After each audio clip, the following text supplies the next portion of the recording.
Outside Health and Fitness Podcast, Episode 32, Dealing with Dangerous Dogs.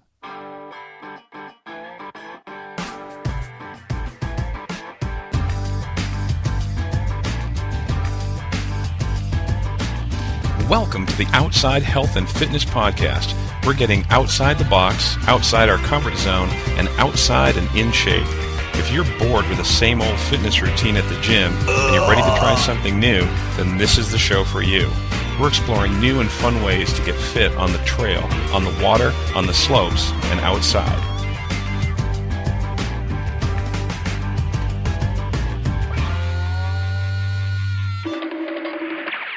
Hi, this is Steve Stearns from OutsideHealthAndFitness.com, and I'm so excited to welcome you to the Outside Health and Fitness Podcast. If you're new to the show, we just like to stay fit by having fun outside. We like to run and ride, walk, hike, bike, swim, golf, and ski. If it's fun and it keeps us healthy, then we're way into it. You know, we'd be okay with a gym if there were no walls or floors or ceilings, but until we can find one like that, we'd just rather be outside, having an adventure, getting fit, and having a great time. And if you're like that, if you like to have fun outside, then you found the right place. In this episode of the Outside Health and Fitness Podcast, we're going to look at how to deal with dangerous dogs. And in the Outside Weight Loss segment, we're going to learn about a simple food you probably have in your fridge right now that can help you reduce your daily calories, help you get healthy, and lose some of those unwanted pounds. OutsideHealthAndFitness.com.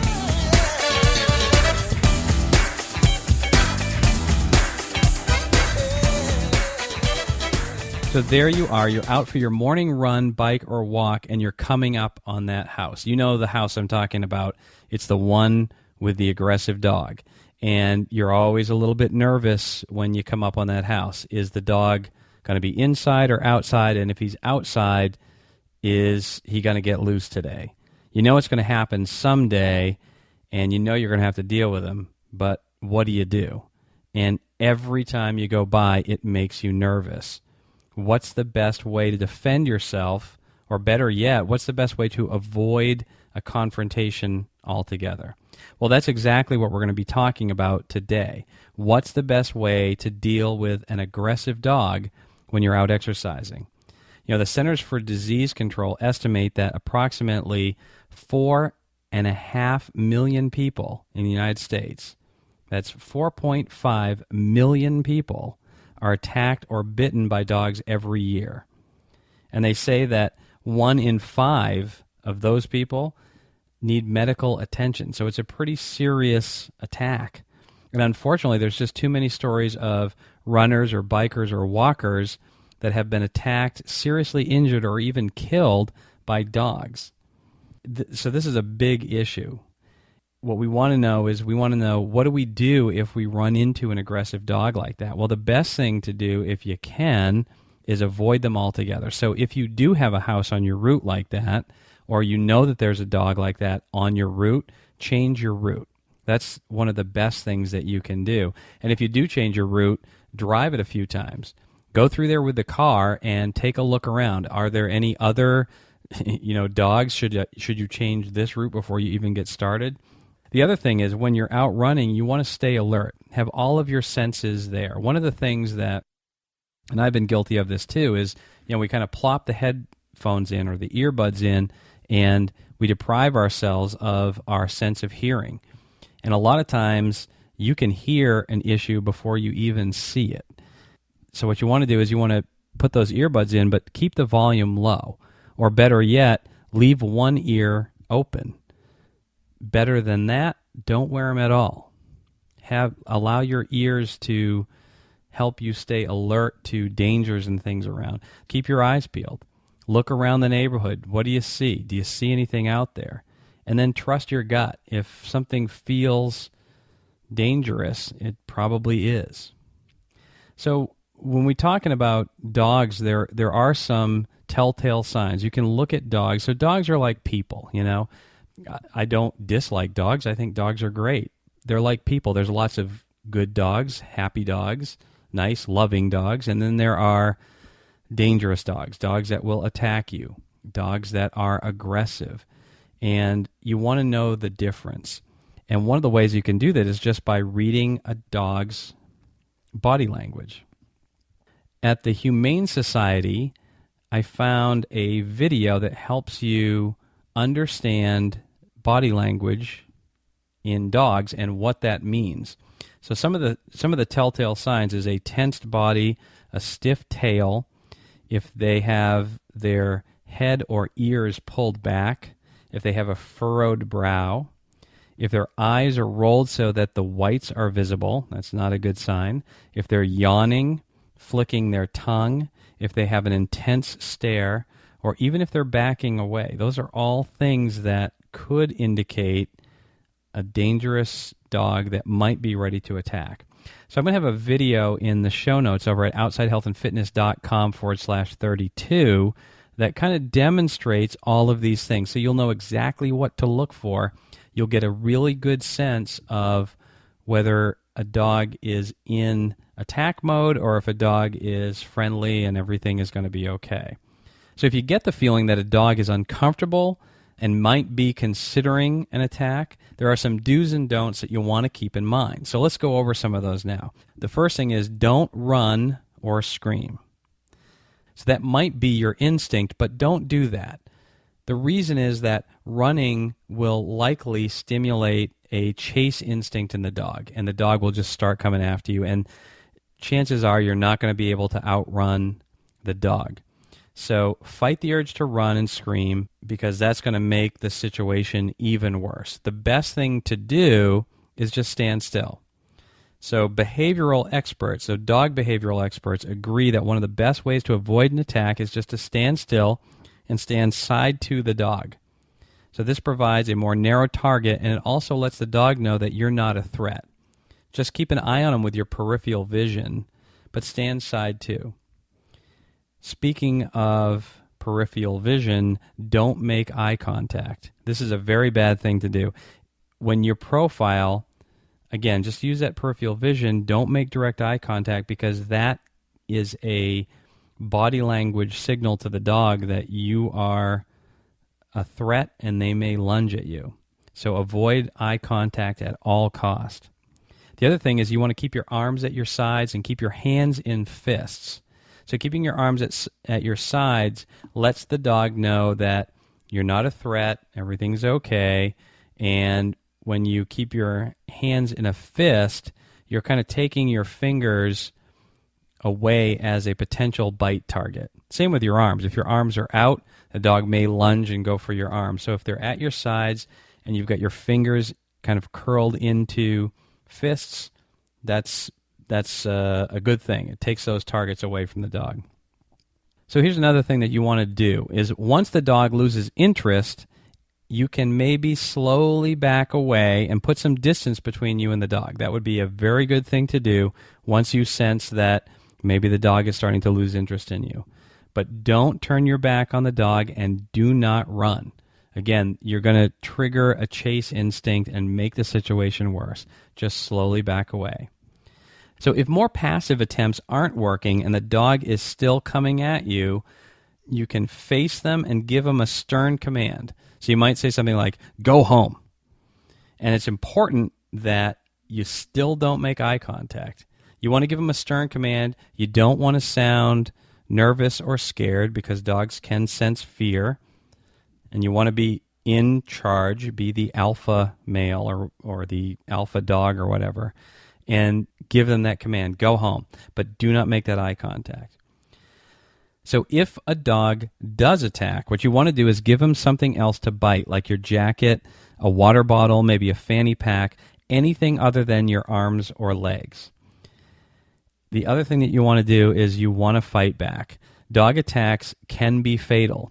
So if you are attacked, fight back. Hit the dog, kick the dog, go for the throat, the nose, the back of the head, and hopefully you can stun the dog long enough so that you can get away to a safe place. Now at this point, if you are under attack, you should start to yell for help. And if you can find a stick or a garbage can lid or a rock or some weapon, grab it and use it. But don't go for the dog's head. Dogs' heads are They're almost like a football helmet. And if you bang a rock off of them, you're just going to make them mad. So you want to go for a body shot or something to the back of the head, the nose, something like that. Stun the dog.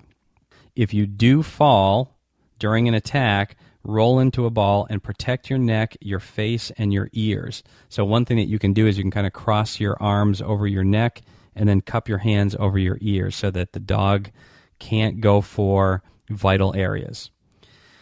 One thing that you can do is you can carry mace. Now, there are some pros and cons to this. My wife was almost attacked by a dog down the road a little while ago, and fortunately, a kind passerby stopped his truck, got out, got between the dog and my wife, and calmed the situation down and got the dog to go away.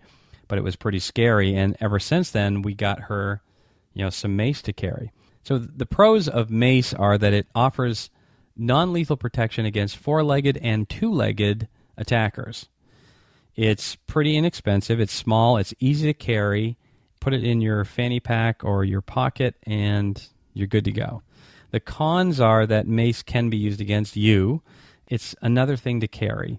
You might start carrying it initially and then kind of over time become a little bit more complacent and end up in a situation where you don't have it anyway. So what do you do if you are bit by a dog? Well, the Humane Society says that if you are bitten by a dog, the first thing is don't panic. Try to stay calm, and then wash the wound with soapy warm water as soon as you can. The next thing you should do is go see your doctor and have him take a look, get some further assistance and advice. Once you are all set, the next thing is go report the bite to either the local animal care or control agency or the police. And you're going to want to provide all of the information that you can so that they can locate the dog. What color was the dog? What breed? Where did the attack happen? Where did the dog go after the attack? And how was the dog behaving? Anything like that that can help the authorities locate the dog. Now, I'm going to have links to the Humane Society page and the Centers for Disease Control page in the show notes with more information on dealing with aggressive dogs and how to avoid an attack altogether. So I truly hope that you never have to deal with an aggressive dog, but if you do, remember these things.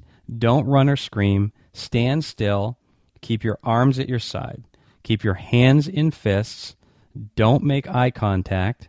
Stand side to the dog, and if you are attacked, give him something else to bite. Again, like your water bottle or your jacket. And fight back. Some of these attacks are fatal.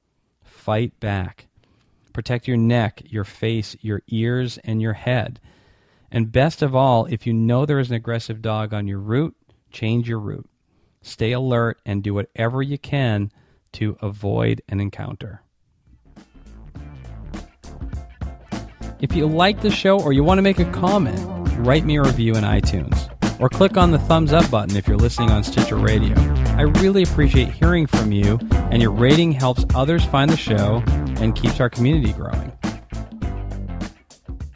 So this week in the Outside Weight Loss segment, we're looking at a small change outside your normal routine that you can make to help fight the fat and keep the pounds off.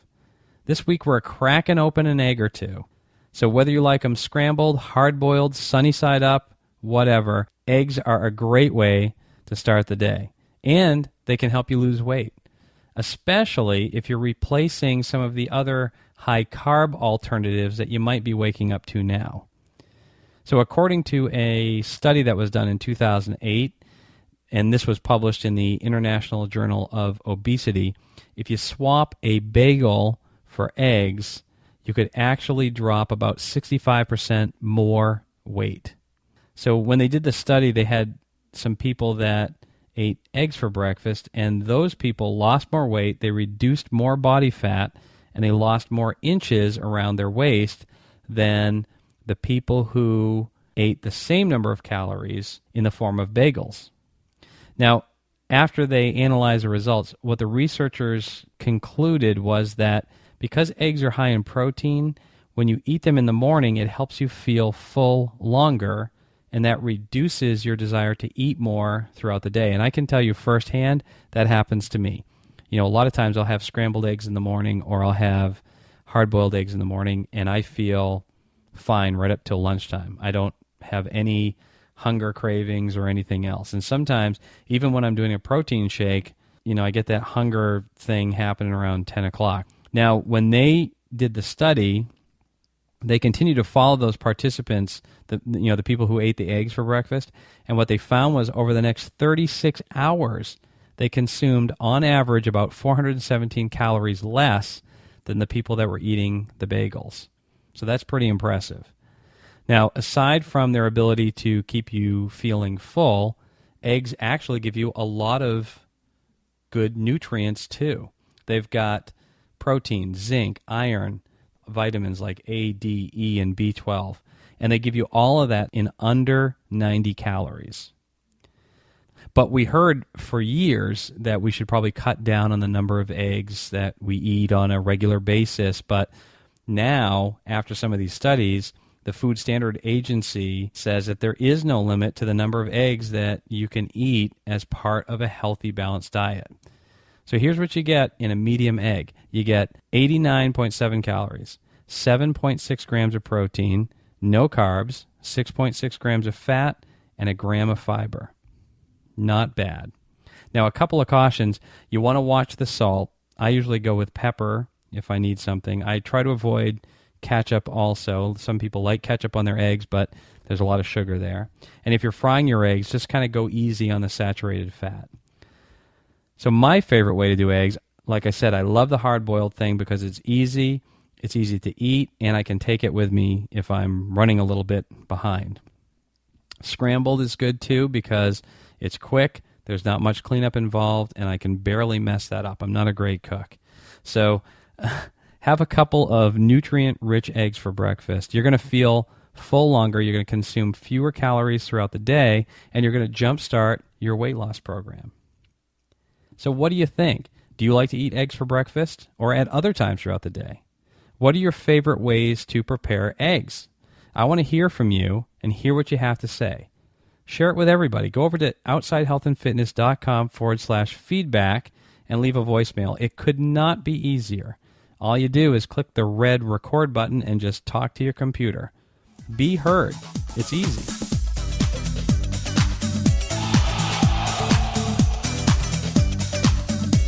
Have you signed up for the Outside Health and Fitness newsletter? The newsletter is packed with tips, tools, and resources, and some of the most popular posts from the site delivered right to your inbox every week. And when you sign up, I'll send you the Blast Off Bodyweight Fitness Challenge as a thank you gift. The Blast Off Bodyweight Challenge is the most popular fitness program I've ever offered, and it promises to get you fit and lean in just 15 minutes a day with combinations of bodyweight exercises for your heart, core, and muscles.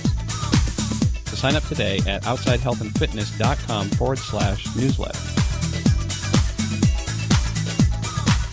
So today we learned how to deal with aggressive dogs when exercising outdoors, and how starting your day off with some eggs can help you get off on the right foot, beat the bulge, and make some good progress towards your weight loss goals. If you haven't already, click on the subscribe button so you never miss an episode. On Wednesday this week, I'm going to be highlighting a way outside sport where lumberjacks and Jills show off their skills. A line of fitness apps that incorporate your favorite tunes to keep you motivated, and I'll be throwing down another weekly fitness challenge. So I really hope that you'll join me. Well, that wraps up another episode of the Outside Health and Fitness Podcast. I hope you got something of value from the show today that helps you get outside and in shape. And until next time, I'll see you outside. If you have a question or you'd like to contribute to the show, there are 3 easy ways to contact me. If you prefer the phone, call the Outside Health and Fitness hotline at 207-370-9797. If you prefer email, write to steve@outsidehealthandfitness.com or go to outsidehealthandfitness.com/feedback to leave a voicemail right from your computer.